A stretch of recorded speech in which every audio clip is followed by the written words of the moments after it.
ओम शांति। दोपहर के समय में हमारे बीच में पधारे हैं हमारे आदरणीय राजयोगी आत्म प्रकाश भाई जी। एक हाथ हिलाकर हम आपका स्वागत करते हैं, सत्कार करते हैं, अभिनंदन करते हैं। ऑरेंज सिटी के नाम से प्रसिद्ध नागपुर नगरी से आपने ये ईश्वरीय ज्ञान प्राप्त किया 1972 में, लगभग 50 वर्ष पहले, और 73 में आपने अपनी MSc की डिग्री प्राप्त की गोल्ड मेडल के साथ, और लगन लग गई कि अब ईश्वरीय ज्ञान में भी गोल्ड मेडल लेना है। और फिर 76 में आप आ गए यहाँ मधुबन में, और वहाँ से शुरू हो गई आपकी समर्पित जीवन की यात्रा। हम देखते हैं वर्तमान में आप तीनों ही कैंपस के टोली किचन को संभालते हैं, जहाँ से आप सभी को टोली मिलती है। हाँ, मुरली की टोली हो, चाहे घर लेकर जाने की टोली हो, स्वागत की टोली हो, सौगात के साथ टोली हो, सब इनके डिपार्टमेंट से सप्लाई होती है। और इसके साथ साथ आप हमारा जो यूथ विंग है उसके हेडक्वार्टर कोऑर्डिनेटर भी है। ज्ञान योग में बहुत गहरी रुचि, बहुत अच्छा चिंतन मंथन, कमेंट्रीज कि जिस कमेंट्री के द्वारा शिव बाबा से कनेक्ट कर देते सभी को। तो ऐसे हमारे प्रतिभाशाली, जैसा नाम है आत्म प्रकाश, आत्मा में प्रकाश भर देते हैं, इतना प्रकाश भर देते हैं कि आत्मा, जो बाबा कहते हैं ना ज्वालामुखी योग तो आत्मा में एक नई चमक आ जाती है। तो हम सुनेंगे भ्राता जी से, बाबा ने हमें बहुत सारे सम्मान दिए हैं, उन सम्मान के क्या चमत्कार होते हैं, इस पर प्रकाश डालेंगे आदरणीय भ्राता जी।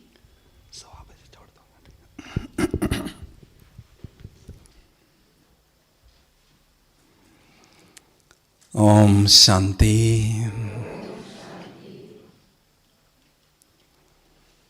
स्वमान का जादू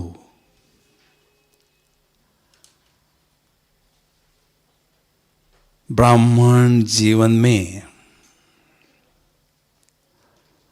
स्वमान में स्थित रहना अति आवश्यक है। स्वमान में स्थित रहने से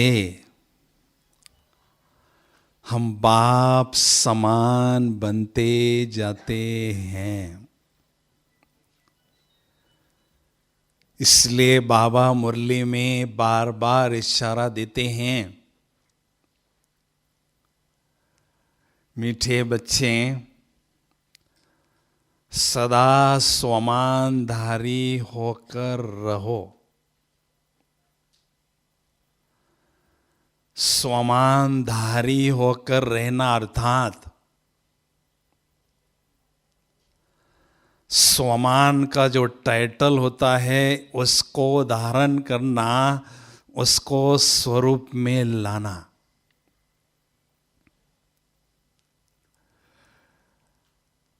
तो स्वमान में स्थित रहने की विधि को समझना बहुत जरूरी है।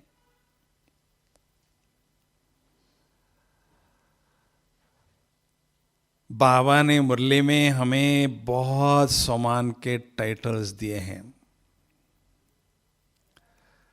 सम्मान का दुकान लगा दिया है। इतने जो टाइटल बाबा ने दिए हैं उसमें से एक या दो टाइटल मुझे अपने लिए सिलेक्ट करना है, जो मुझे खुशी दिलाता है, जो मुझे नशे की अनुभूति कराता है। वो टाइटल मुझ आत्मा के लिए हैं, ऐसा समझना है। मान लीजिए आप टाइटल लेते हैं विश्व कल्याणकारी आत्मा हूं। अब उसमें स्थित होने की विधि क्या है? पहले तो एकांत में बैठकर इस टाइटल के बारे में हमें बहुत अच्छी तरह से गहराई से मनन चिंतन करना है। विश्व कल्याणकारी आत्मा का अर्थ क्या है? विश्व कल्याणकारी आत्मा के संकल्प कैसे होंगे? उसके बोल कैसे होंगे? उसके कर्म कैसे होंगे? उसका व्यवहार कैसे होगा? उसका चलन और चेहरा कैसे होगा? इस पर बहुत अच्छी तरह से मनन चिंतन करना है। उसके बाद स्वमान में स्थित रहने की विधि क्या है? विश्व कल्याणकारी ये सिंहासन हो गया। मैं आत्मा मास्टर विश्व कल्याणकारी हूं, ऐसा समझना माना आप सिंहासन पर बैठ गए। और जैसे आप उस सिंहासन पर बैठेंगे आपका सब कुछ बदल जाएगा। आपका बोलना, चलना, उठना, व्यवहार करना सब कुछ बदल जाएगा। और जैसे सिंहासन से आप नीचे उतरेंगे तो आप स्वयं को बिल्कुल साधारण अनुभव करेंगे। स्वमान अर्थात स्वयं ही स्वयं को मान देना सीखना। कोई मान दे न दे, मुझे उसकी परवाह नहीं है। भगवान ने मुझे मान दिया, भगवान ने मुझे इतने बड़े टाइटल दिए हैं, उसको मुझे दिल से स्वीकार करना है। कई बार हम सोचते हैं कि इतने बड़े टाइटल बाबा ने मुझे दिए हैं, उसके काबिल तो मैं नहीं हूं, उसके लायक तो मैं नहीं हूं।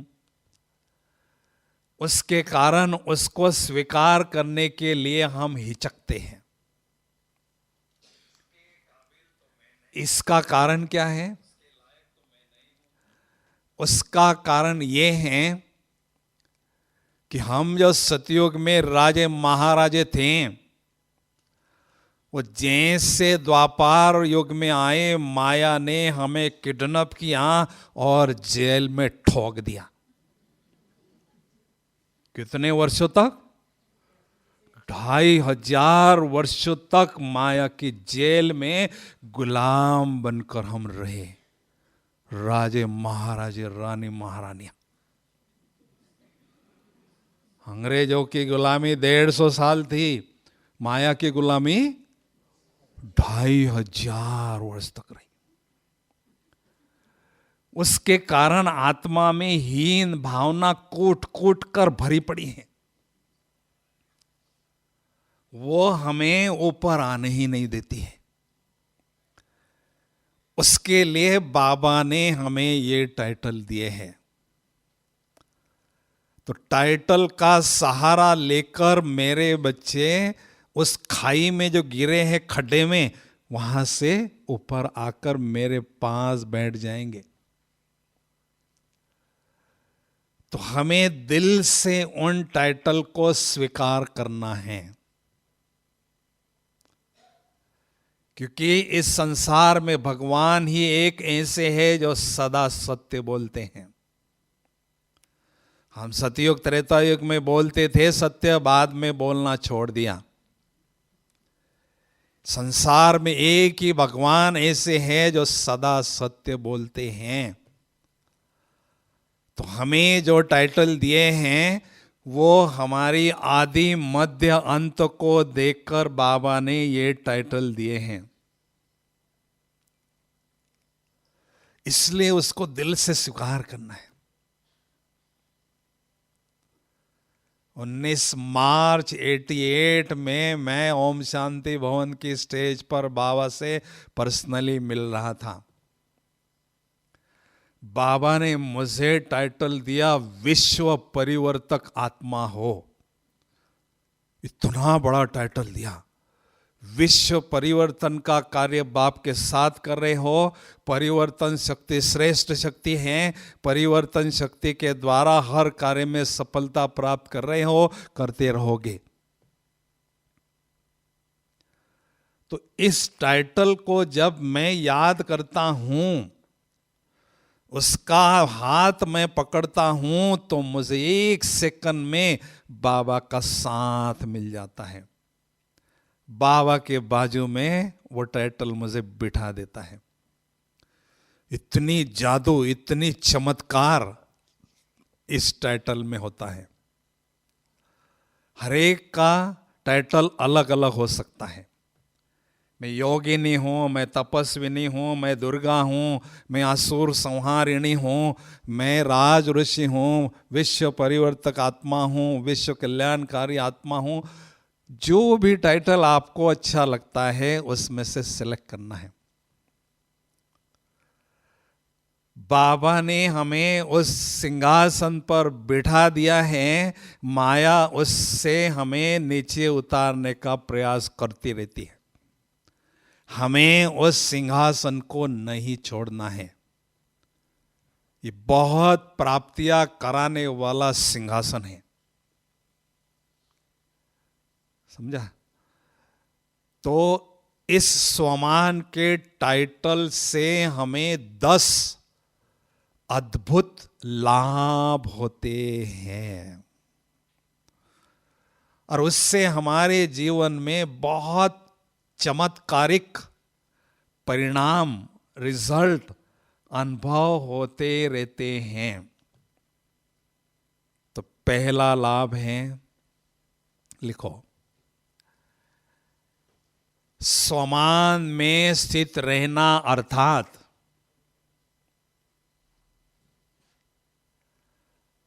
स्वराज अधिकारी बनते जाना। जब आत्मा स्वमान के सिंहासन पर बैठती हैं, अपनी शान में बैठती हैं, तो मन, बुद्धि, कर्मचारी हमारी आज्ञा पर चलने लगते हैं, हमें सैल्यूट मारते हैं, हमारी ऑर्डर पर चलने लगते हैं। उससे मन, बुद्धि पर नियंत्रण और अनुशासन करने की शक्ति हमारी बढ़ती जाती है, जिसके कारण हम स्वयं के राजा, कर्मेंद्रियों के राजा अनुभव करने लगते हैं। शिव बाबा की आश है कि मैं हर एक आत्मा रूपी बच्चा राजा बच्चे के रूप में देखना चाहता हूं। बाबा की आश हमें पूरी करनी है। राजा हमेशा सिंहासन पर बैठता है और राजा अपनी प्रजा पर शासन करता है, और जो स्वयं का राजा बनता है वही सतयुग त्रेता युग में औरों का राजा बनता है। इसलिए उस नशे में, उस मस्ती में हमें रहना है। भगवान ने मुझे राजाई लौटा दी है। माया ने मुझे गुलाम बनाया था और बाबा ने मुझे राजा बनाया। दूसरा लाभ, स्वमान में रहना अर्थात सदा स्वचिंतन में मगन रहना, पर चिंतन से मुक्त हो जाना। क्योंकि जब आत्मा स्वमान में स्थित रहती है, ईश्वरीय नशे में झूमने लगती हैं, उसके कारण हमारे मन में बहुत शुद्ध और शक्तिशाली संकल्प चलने लगते हैं, हम स्व के चिंतन में खोए रहते हैं, उसका आनंद हम लेने लगते हैं, अतीन्द्रिय सुख की अनुभूति हमें होती रहती है, परमात्म चिंतन में सदा खोए रहते हैं। इसलिए स्वमान में स्थित रहकर स्वचिंतन का, प्रभु चिंतन का आनंद हमें लेते रहना है। तीसरा लाभ, स्वमान में स्थित रहना अर्थात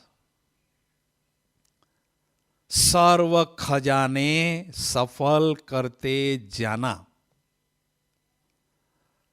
जब हम स्वमान में स्थित होते हैं तो स्वयं को मैं आत्मा बालक परमात्मा का 100 खजानों का मालक हूं। ये मेरे बाप के पास जो खजाने हैं उस पर मेरा अधिकार है। उन खजानों की हमें स्मृति रहती है। जैसे जो धनवान होते हैं, संपत्तिवान होते हैं, उनको अपने संपत्ति की पूरी जानकारी रहती है, ऐसे हमें खजानों की जानकारी रहती है और उन खजानों को हम स्वयं के लिए और सेवा के लिए यूज करते रहते हैं। और जितने ये खजाने हम यूज करते जाते हैं उतने ये खजाने बढ़ते जाते हैं। 1 लाख रुपया आपके पास है, आपने अलमारी में रख दिया है, 1 साल के बाद देखेंगे 1 लाख ही रहेगा।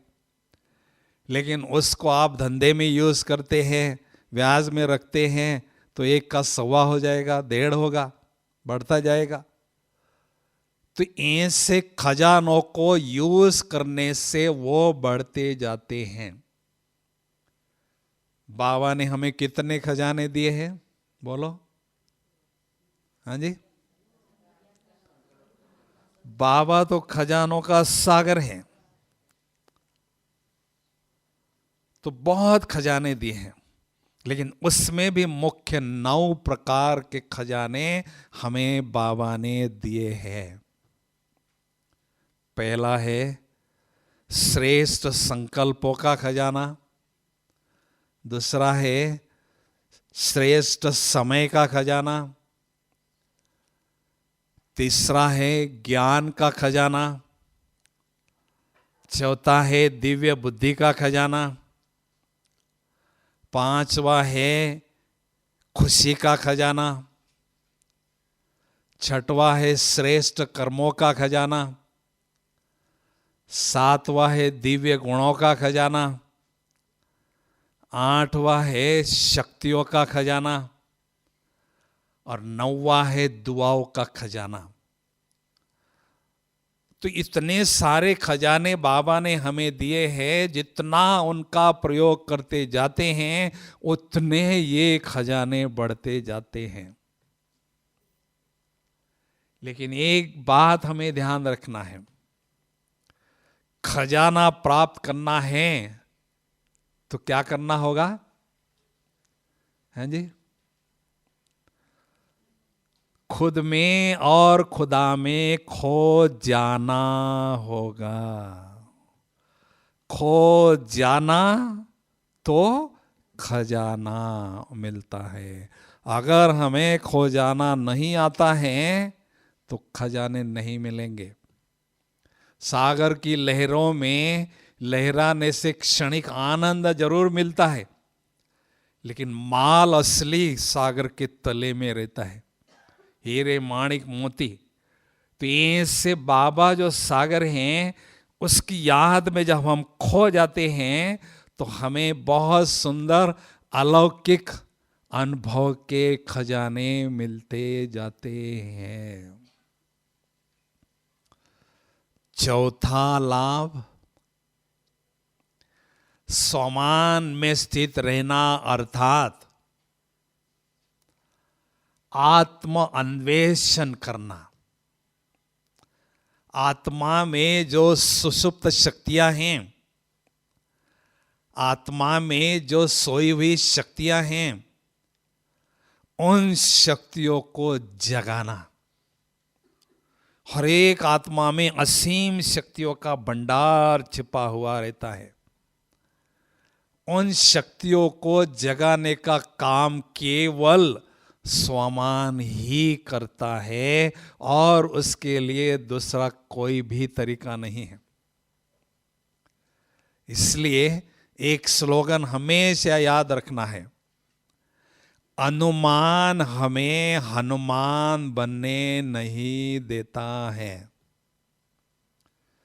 कोई भी प्रकार का संशय, अनुमान हमें हनुमान जैसा शक्तिशाली बलशाली बनने नहीं देता है।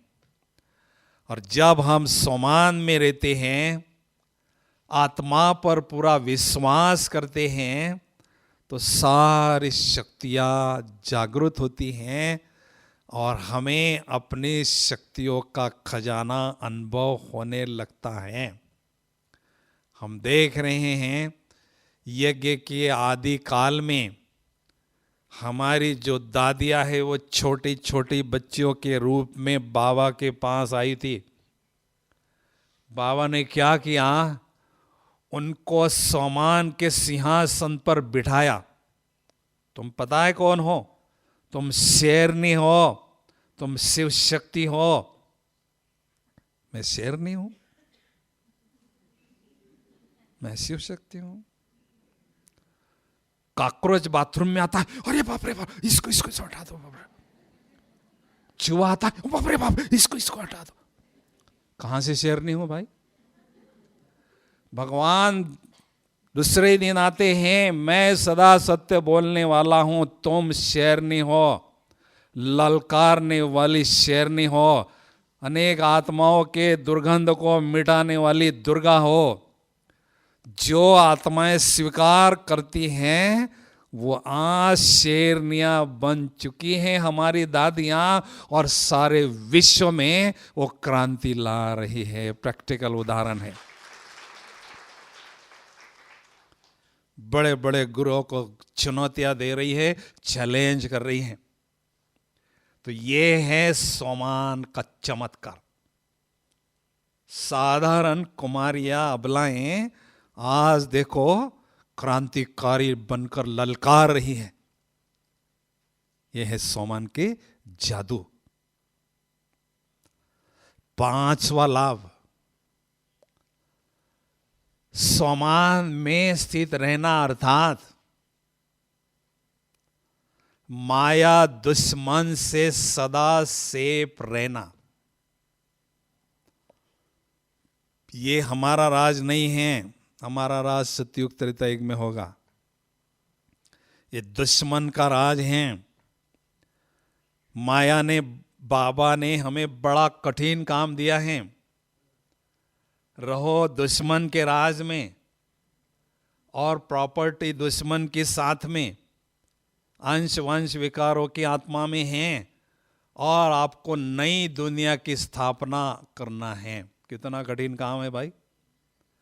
लेकिन बाबा ने कहा है, ये स्वमान का टाइटल लेकर ईश्वरीय नशे का कवच सदा पहनकर रखोगे तो दुश्मन आपको कुछ भी नहीं नुकसान पहुंचा सकता है।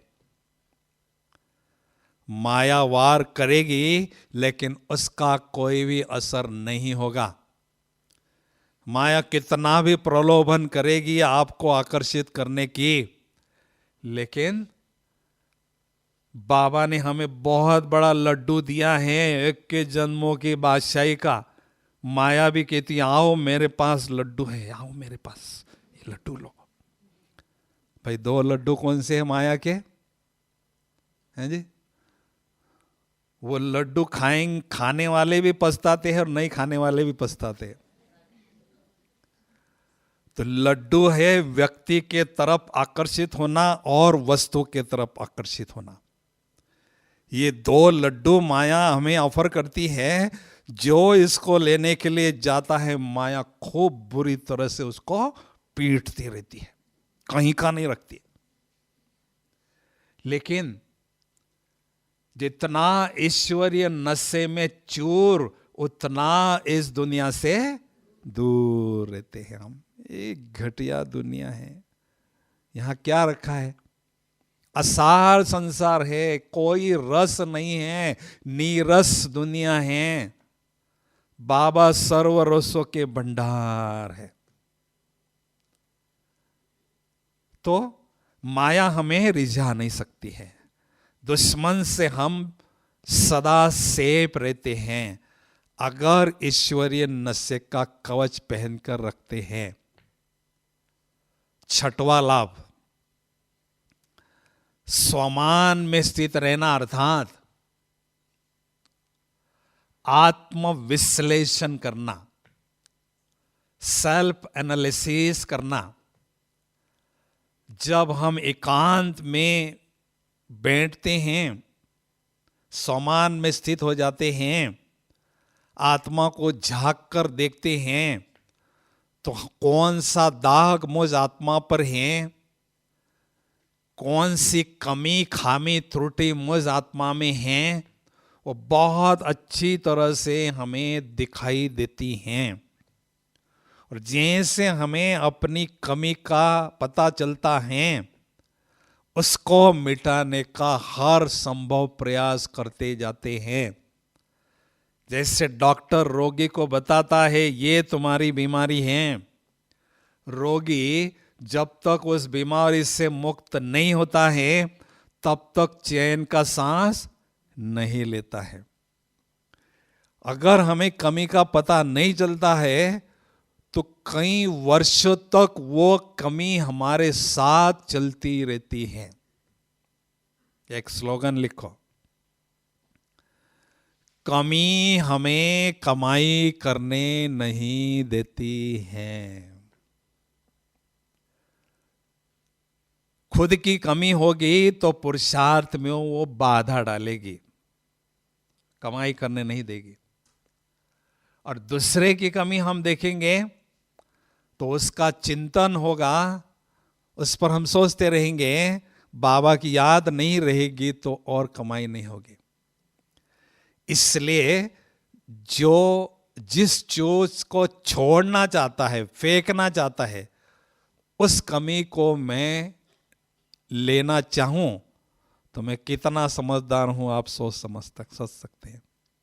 हाँ, बिल्डिंग बहुत बड़ी बड़ी बॉम्बे में होती है, ऊपर की मंजिल का व्यक्ति वो कचरा फेंक रहा है नीचे, और हम एप्रॉन करके हाँ डालो डालो इसमें, डालो डालो कचरा डालो डालो। लोग कहेंगे तुम्हारी बुद्धि कहाँ गई? वो फेंक रहा है और आप ले रहे हैं झोली में। तो कमी से वो व्यक्ति परेशान है, उसको वो निकालना चाहता है और हम उसको ग्रहण करना चाहते हैं, सोचते हैं, बुद्धि में रखते हैं, है ना। तो स्वमान में रहने से, आत्मविश्लेषण करने से जो कमी खामी है उसका पता चलता है और उसको निकालने का हम पूरा प्रयास करते हैं और उससे फ्री हो जाते हैं बीमारी से। सातवां लाभ है स्वमान में स्थित रहना, अर्थात सबसे मूल्यवान खजाना समय का है, उस खजाने को सफल करते जाना। जितने भी बाबा ने हमें खजाने दिए हैं, उन सभी खजानों से समय का खजाना सबसे मूल्यवान है। बोलिए क्यों? थोड़ा गहरा जवाब दो, बोलिए। समय का खजाना सबसे महत्वपूर्ण श्रेष्ठ खजाना है। कैसे? हाँ, वापस नहीं आता है, बहुत अच्छी बात है। और बोलिए जी। हाँ, अभी नहीं तो कमी नहीं, बहुत अच्छी बात है, बोलिए। चढ़ती कला का युग है, बहुत अच्छी बात है। केवल समय का खजाना ही आधार है अन्य खजाने को पाने का, और कोई खजाना आधार नहीं है, बेसिस नहीं है। समय के खजाने के आधार से ही हमें अन्य खजाने मिलते हैं, इसलिए सबसे महत्वपूर्ण खजाना है। दूसरी बात, ये छोटा सा संगम युग है। इस छोटे से संगम युग में सारे कल्प के लिए खजानों को हमें जमा करना है, श्रेष्ठ कर्मों का बीज बोना है, जिसका फल हमें भविष्य में मिलेगा। तो ये बहुत ही महत्वपूर्ण खजाना है।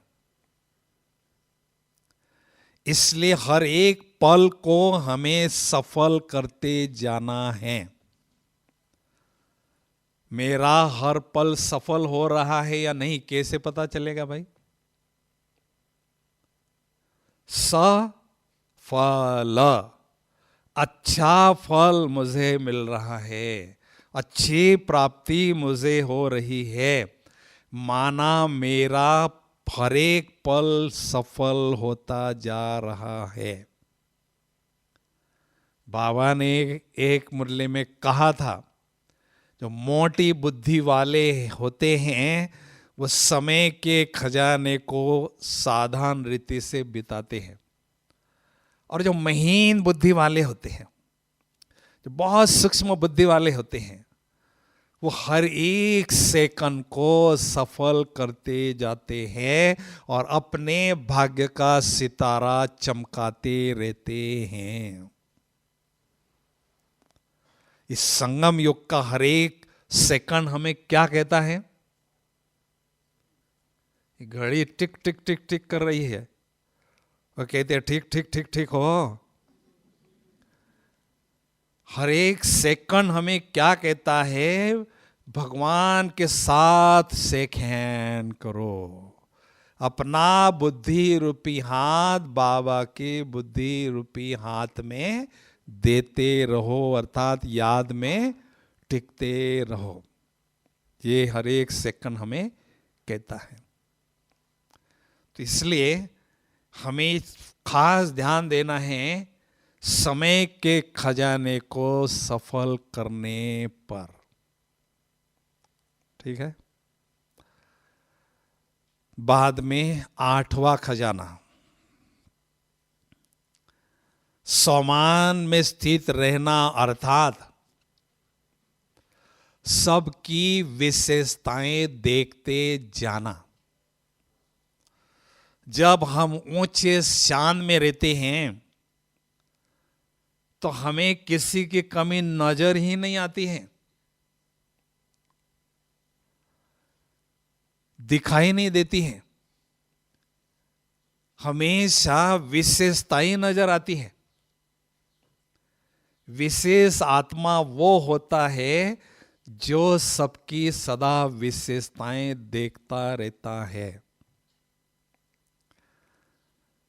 तो समान में रहने वाला खुद ही श्रेष्ठ समान में रहता है, और जिसके पास जो होता है वो दूसरों को देता है। तो स्वमान में रहता है तो दूसरों को भी स्वमान देगा, सम्मान देगा। प्रकाश मणि दादी जी ने जाते जाते एक मंत्र दिया था, दादी जी जैसा बनना चाहते हो, दादी जी से अगर आपका विशेष प्यार है तो 2 शब्दों को जीवन में धारण करो, सदा सम्मान में रहो और सबको सम्मान देते रहो। बस हमेशा निर्विघ्न रहकर आगे बढ़ते जाओगे, क्योंकि सम्मान में रहने से हमारी श्रेष्ठ स्थिति बनती जाएगी, और दूसरों को सम्मान देने से कोई विघ्न रूप बनेगा ही नहीं। हर कोई चाहता है मुझे मान मिले, सम्मान मिले। दो ना, बड़ा दिल रखकर सबको सम्मान देते रहो।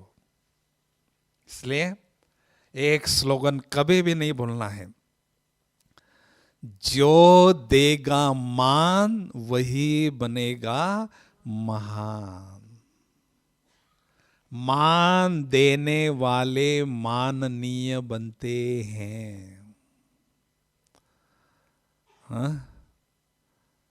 तो हमें खुले दिल से मान देते रहना है लोगों को, लेकिन सदा सम्मान में रहना है और सबको सम्मान देते रहना है, सबकी विशेषताएं देखते रहना है। विशेषताएं मुझे सबकी दिखाई दे, उसके लिए क्या करना होगा? है जी, विशेषता का चश्मा पहनकर रखना है। माया ने हमें चश्मा पहनाया है कमियों को देखने का। हम किसी को भी मिलते हैं ना, सबसे पहले उसमें कमी ढूंढते हैं। इतना बड़ा सफेद ड्रेस पहना हुआ है, लेकिन वो नजर नहीं आएगा, वो काला दाग है ना छोटा सा, वही नजर आएगा। ये हमारी आदत बन चुकी है द्वापर युग से। तो बाबा ने हमें चश्मा दिया है विशेषताओं को देखने का। वो चश्मा हमको पहनकर रखना है और सदा सबकी विशेषताएं हमें देखते रहना है।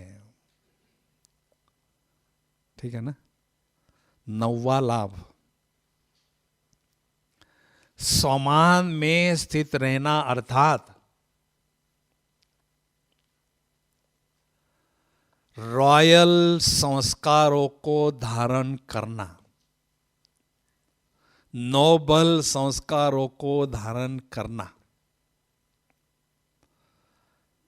हमारा भविष्य का जो जन्म होता है किसके आधार पर होता है? हाँ?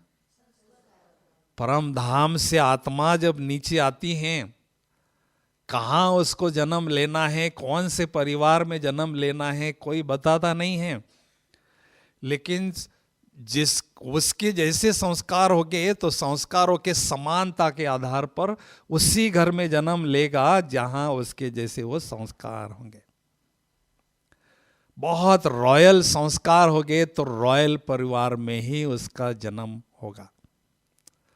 तो अभी हमें परम धाम रूपी घर वापस जाने के पहले आत्मा में वो रॉयल संस्कार धारण करने हैं, ताकि सतयुग से लेकर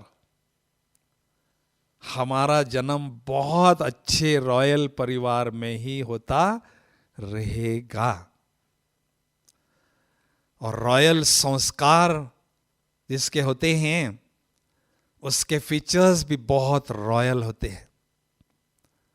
माँ की पेट में 5 मास का गर्भ होता है, उसमें आत्मा नहीं होती है, लेकिन जैसे आत्मा शरीर छोड़कर गर्भ में प्रवेश होती हैं, 4 मास 9 दिन रहती हैं, उस पीरियड में उसके संस्कार के आधार पर उसके चेहरे के फीचर्स और आत्मा का नेचर ऑटोमेटिक बनता है। उसके चेहरे के फीचर्स को देखकर फिर माँ बाप उसका नाम भी रखते हैं। ठीक है ना? तो इसलिए रॉयल संस्कारों को हमें धारण करना है। कैसे धारण करेंगे? उसकी विधि क्या है? सबसे पहले शुरुआत उसकी है बहुत ऊंचे स्वमान में स्थित रहना। उससे क्या होगा? बहुत ऊंचा ईश्वरीय नशे की अनुभूति होती रहेगी। उसके बाद उसके मन में ऐसे ऊंचे श्रेष्ठ संकल्प चलते रहेंगे। उसके बाद उसके मुख से ऐसे ही श्रेष्ठ बोल निकलते जाएंगे। उसके बाद उसके ऐसे ही श्रेष्ठ कर्म होते जाएंगे और उसके परिणाम स्वरूप उसके ऐसे संस्कार ऑटोमेटिक धारण होते जाएंगे। शुरुआत कहां से हुई? श्रेष्ठ स्वमान में स्थित रहने से हुई।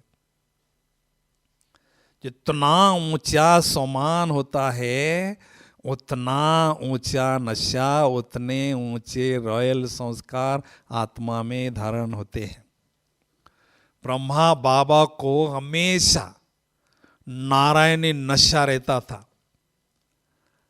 उस नशे से बाबा के जो फीचर्स है, बाबा के जो संस्कार है, वो नारायण जैसे नंबर 1 बन गए। इसलिए हमेशा हमें बहुत रॉयल नशे में रहना है।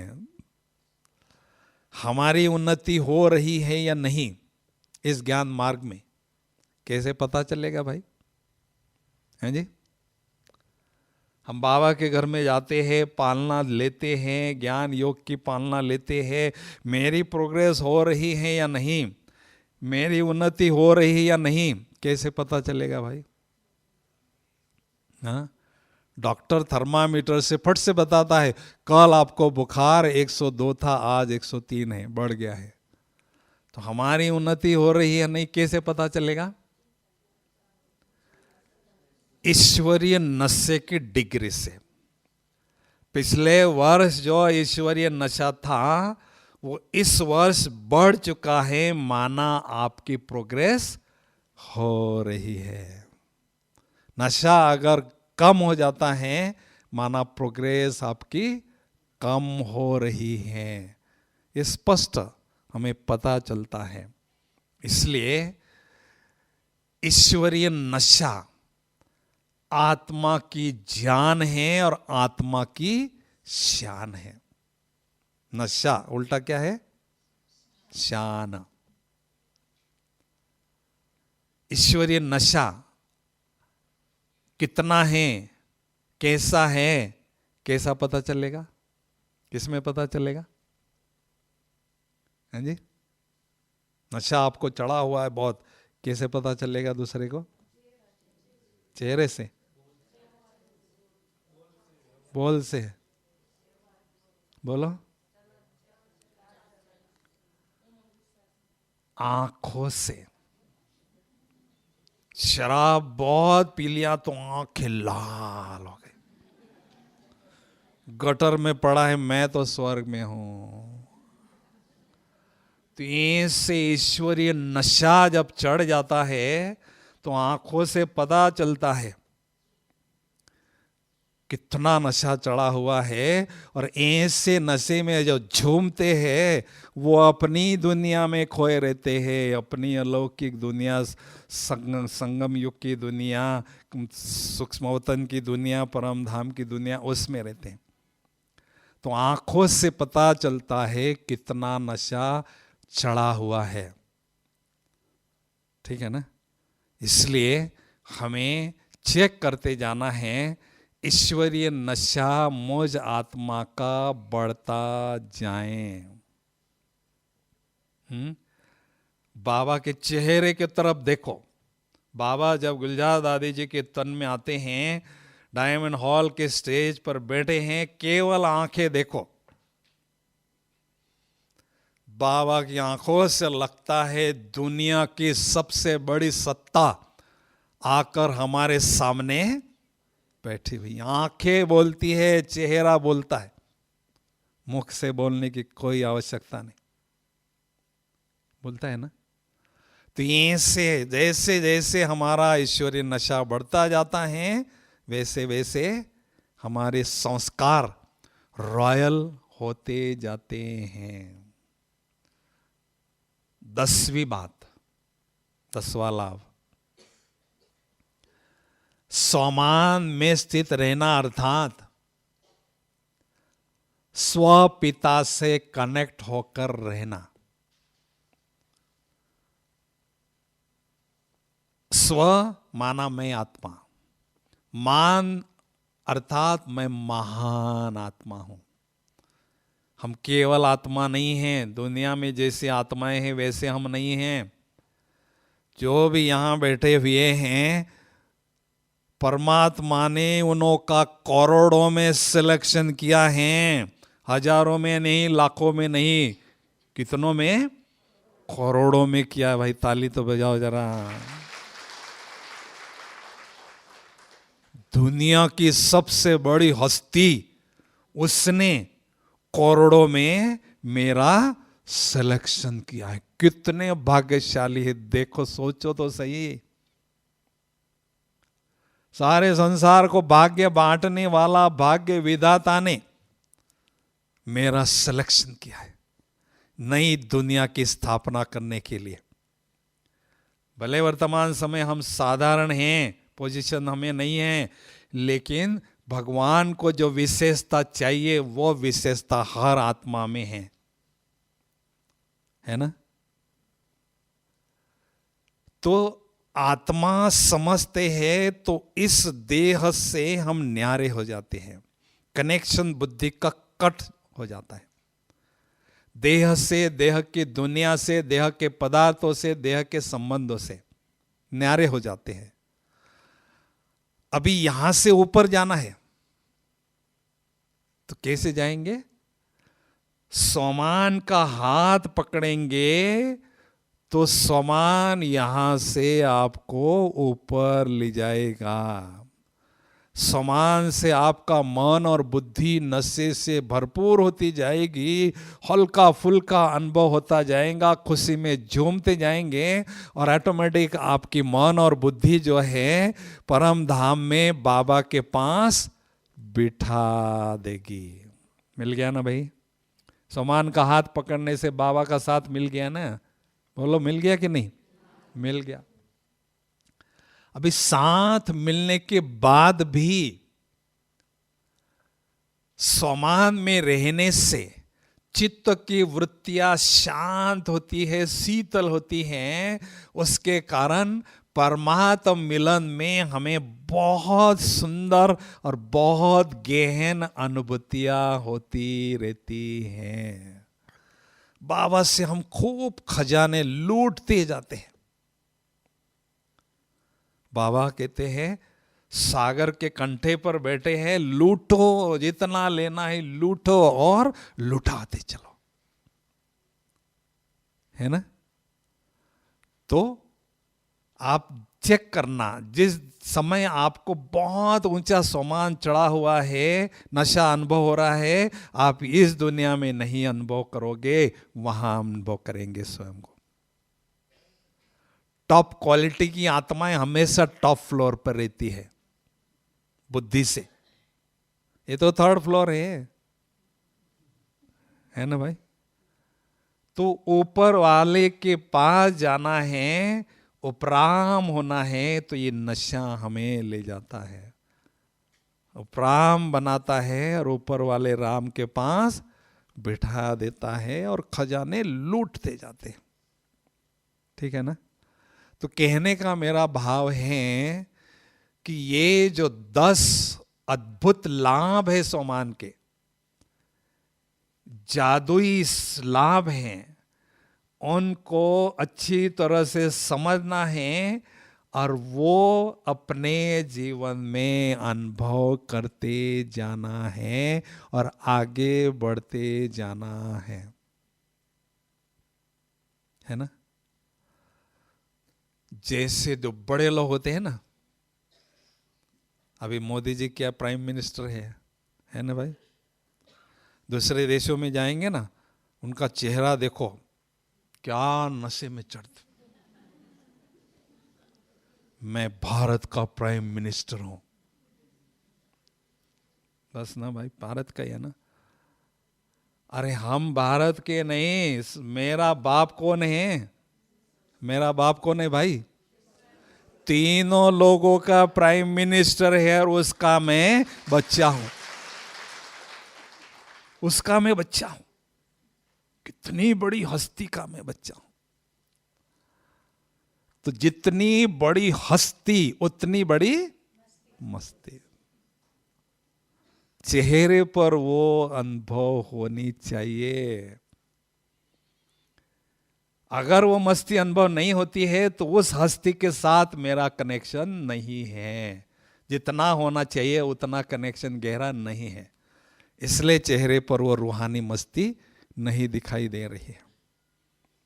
ठीक है भाई, अभी वो अनुभव करना है मस्ती, है जी? तो सब खड़े हो जाएंगे।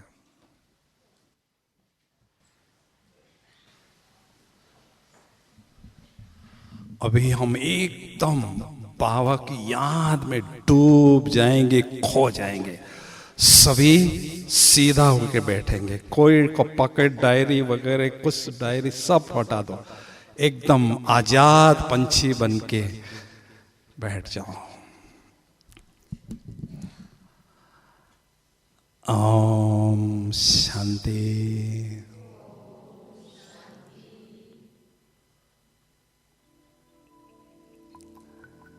इस देह रूपी चैतन्य गुफा में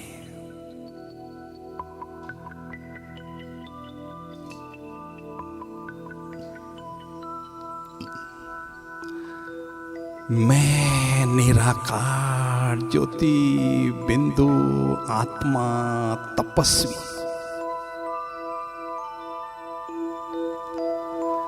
विराजमान हूं।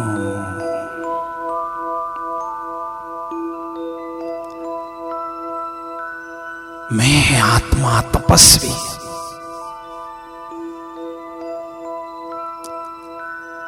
विधि स्थिति की तपस्या में लीन हूं, खोया हुआ हूं।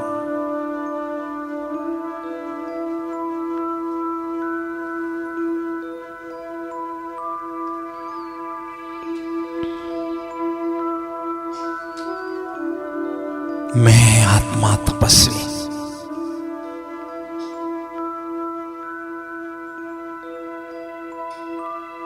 माया का गुलाम था।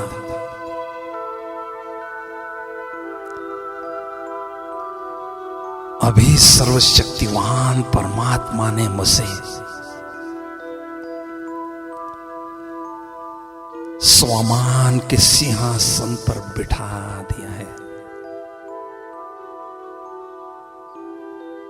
मैं आत्मा तपस्वी विश्व कल्याणकारी सिंहासन पर विराजमान हो चुका हूं।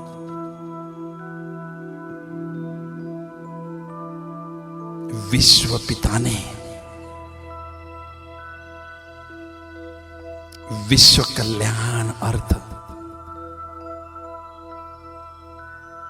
मुझे अपना बनाया है।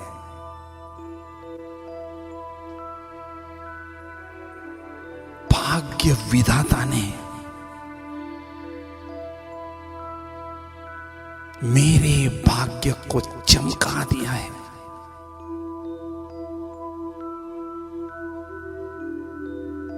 मैं आत्मा तपस्वी पद्मा पदम भाग्यशाली हूं।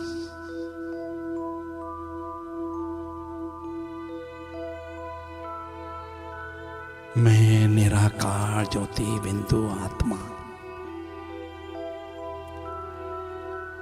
इस देह रूपी चैतन्य गुफा से न्यारी होकर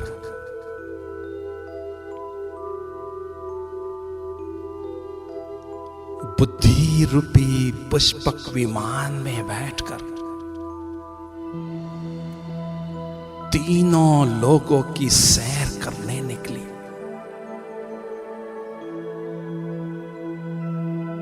मैं निराकारी ज्योति बिंदु आत्मा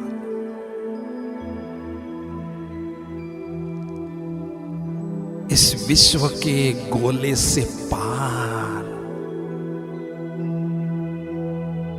चंद्र सूर्य तारा गण से भी पार उड़ती हुई जा रही हूं, जा रही हूं।